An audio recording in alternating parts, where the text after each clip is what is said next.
Today I want to bring you an emotional quotient booster shot. And I teach a lot about EQ. EQ is known as emotional quotient or emotional intelligence, and it's the ability to identify and manage your own emotions as well as identify those of others and respond to them appropriately. I actually came outside on purpose because we've just finished with an afternoon crazy thunderstorm. In Florida, that's a typical pattern. You know, the heat builds up in the afternoon, then you go from sunshine to all of a sudden black clouds, high wind, fierce rain. It's crazy.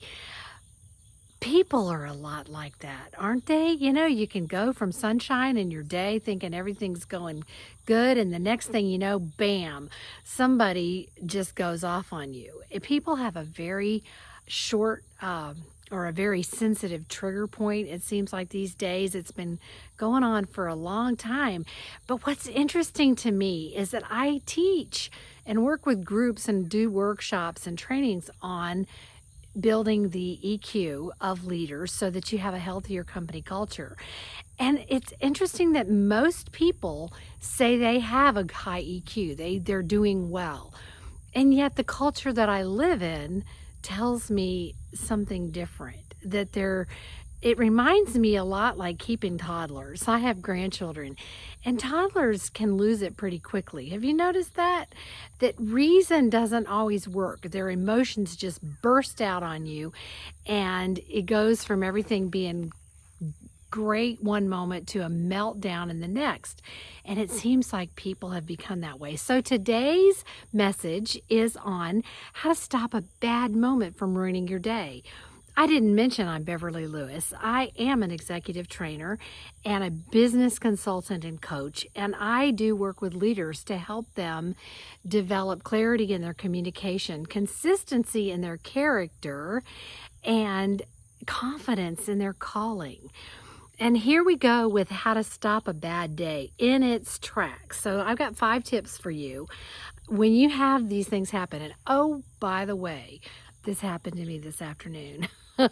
I was thinking about all of these things. I was thinking about the workshop that I did this morning, the training, and how everybody rated themselves on high EQ, but that's not really fitting with my experience with what's going on. And I was thinking about all these things, and I made a call to a company with a complaint. I was having a problem, and it went bad. It went really bad. I honestly was startled. I haven't had that level of poor customer service in a very long time. And I won't go into the details, but it kind of rattled me because basically they said, we don't want your business. We don't need your business.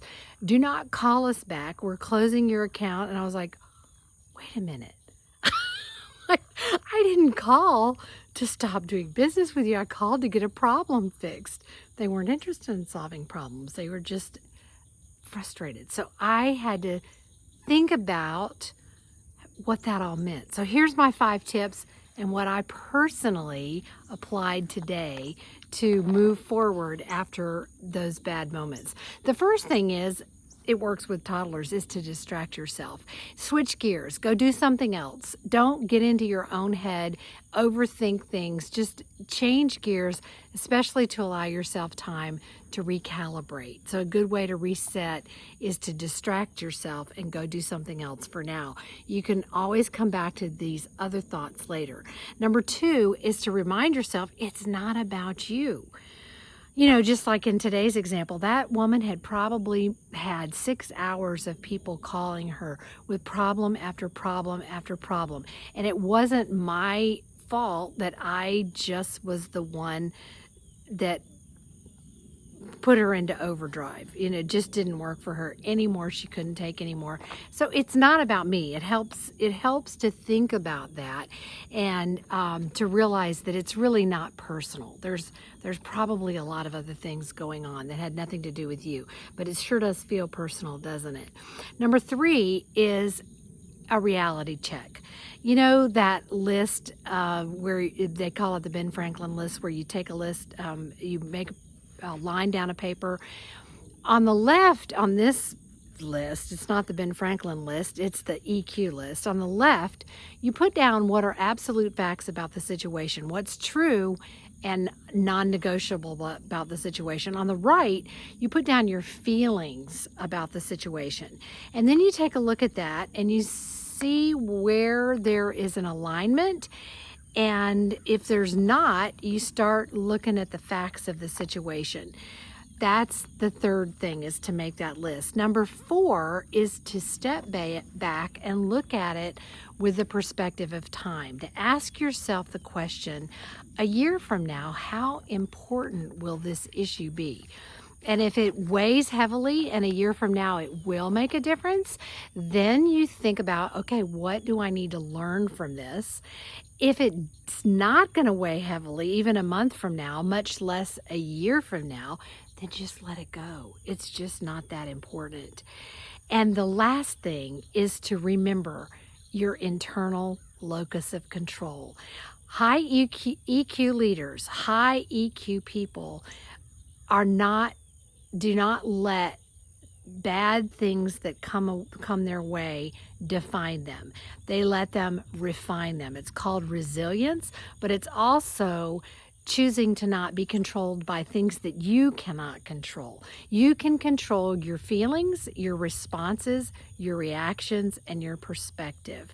And it's so great to be put back into the driver's seat and realize I don't have to let this take my day captive. I'm not going to be kidnapped by these dumb situations. And some of them aren't dumb. Some of them are just people that are not, they don't have IQ. IQ is not it, EQ. They're not operating in high EQ. And I probably said what I really meant instead of what I meant to say. Okay, and I'll leave you with this quote. If you change the way you look at things, the things you look at change.